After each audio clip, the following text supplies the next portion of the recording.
Hello everyone, स्वागत है एक नई वीडियो में आपका। डियर स्टूडेंट्स, पिछली वीडियो में मैंने आपको क्लास 10 का A letter to God lesson पढ़ाया था और एक पोएम पढ़ाई थी आपको डस्ट ऑफ स्नो, जो कि रॉबर्ट फ्रॉस्ट ने लिखी थी। अब उसी लेसन के अंतर्गत ये सेकंड पोएम है जो कि रॉबर्ट फ्रॉस्ट के द्वारा ही लिखी गई है। जो डस्ट ऑफ स्नो थी उसके भी पोइट कौन थे? रॉबर्ट फ्रॉस्ट ही थे।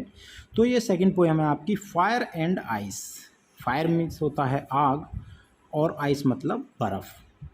तो यहाँ फायर और आइस का मतलब बर्फ़ और आग के अलावा फायर का मतलब यहाँ पर डिज़ायर यानी कि इच्छा से है और आइस का मतलब हेटेड यानी घृणा से है।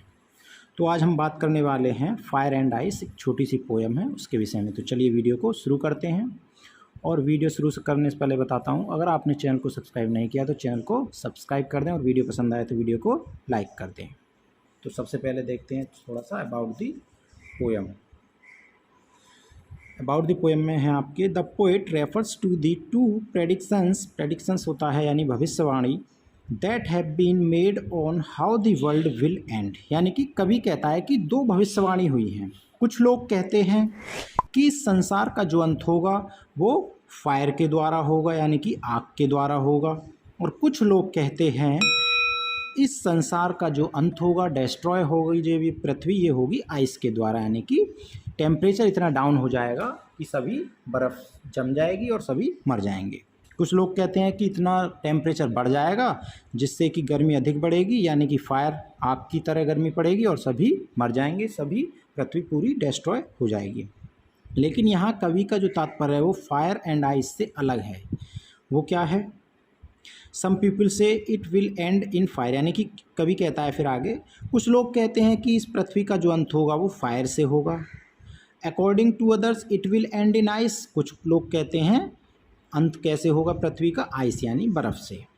The poet equates fire with desire. अब कवि जो है वो फायर को किससे तुलना की है? फायर का मतलब उसका है डिज़ायर यानी कि इच्छा, जो आदमी की इच्छाएं हैं, फायर से तुलना की है किसकी? डिज़ायर की। He says that he has tasted desire and he knows that man exploits natural resources to fulfill his desires and this will ultimately lead to the destruction of this planet। यानी कि कवि का मतलब है आदमी की जो इच्छाएं हैं, डिज़ायर्स हैं, वो इतनी बढ़ गई हैं और आगे इतनी बढ़ जाएंगी जिससे कि पृथ्वी के जो रिसोर्सेज हैं, जो स्रोत हैं, वो सब कुछ यानी कि ख़त्म हो जाएंगे या कुछ उनकी इच्छाएं इतनी बढ़ जाएंगी जिससे कि बहुत अधिक गर्मी होगी या पेड़ों का कटान बहुत अधिक हो जाएगा जिससे कि वायु की शॉर्टेज हो जाएगी, यानी कि काफ़ी परेशानियां हो जाएंगी आदमी की इच्छा की वजह से ही। इसलिए अंत में क्या होगा?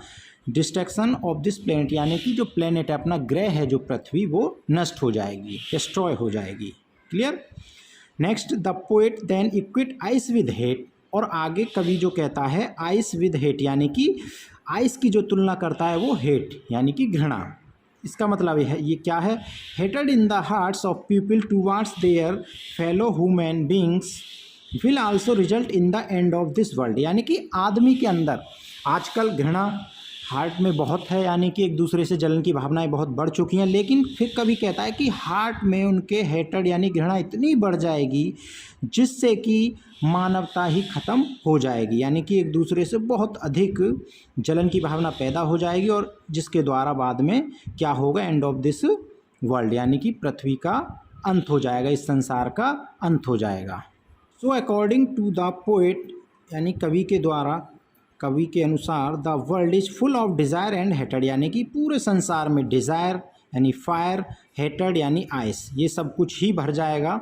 Either of these will ultimately cause the destruction of the earth, यानी कि यही एक कारण होगा पृथ्वी के डिस्ट्रक्शन यानी कि नष्ट का। इसी के द्वारा पृथ्वी क्या होगी? नष्ट हो जाएगी, डिज़ायर और हेटेड के द्वारा, जिसको कि फायर और आइस कहा गया है। क्लियर है? अब बात करते हैं इसकी मेन स्टेंजा की। तो यह है पोएम का मेन स्टेंजा। इसकी केवल 8 लाइन्स हैं यहाँ पर। तो शुरू करते हैं इसको। Some say the world will end in fire, some say in ice, यानी कि कुछ लोगों का जो समूह है कहता है कि संसार का जो अंत होगा वो कैसे होगा? फायर यानी कि आग से। जैसा कि मैंने अभी ऊपर बताया, फायर का मतलब किससे है?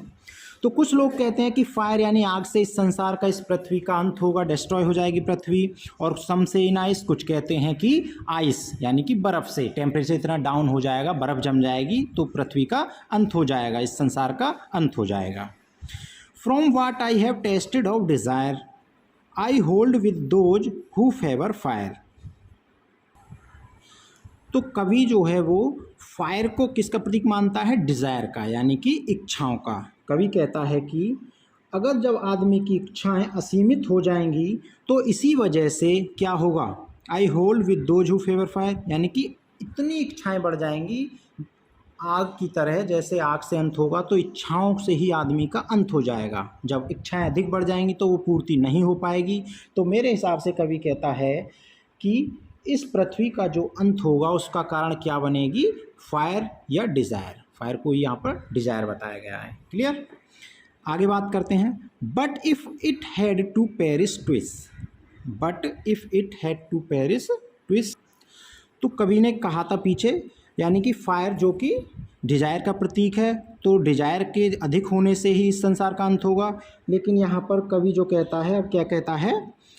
I think I know enough of hate, यानी कि हेट यानी घृणा भी बहुत है इस संसार का अंत करने के लिए, क्योंकि एक दूसरे से लोग इतने जलते हैं, इतनी घृणा करते हैं कि क्या होगा फिर? To say that for destruction ice is also great and would suffice, यानी कि वैसे तो दोनों ही तरीके से संसार आराम से नष्ट हो जाएगा, फायर से भी आइस से भी, लेकिन यहाँ पर आइस को क्या कहा है? हेट का प्रतीक बताया है। तो कभी कहता है कि हेट इतनी बढ़ जाएगी, घृणा इतनी बढ़ जाएगी कि वो भी पर्याप्त होगी, सफिस यानी पर्याप्त होगी पूरे संसार को, पूरी पृथ्वी को नष्ट करने के लिए।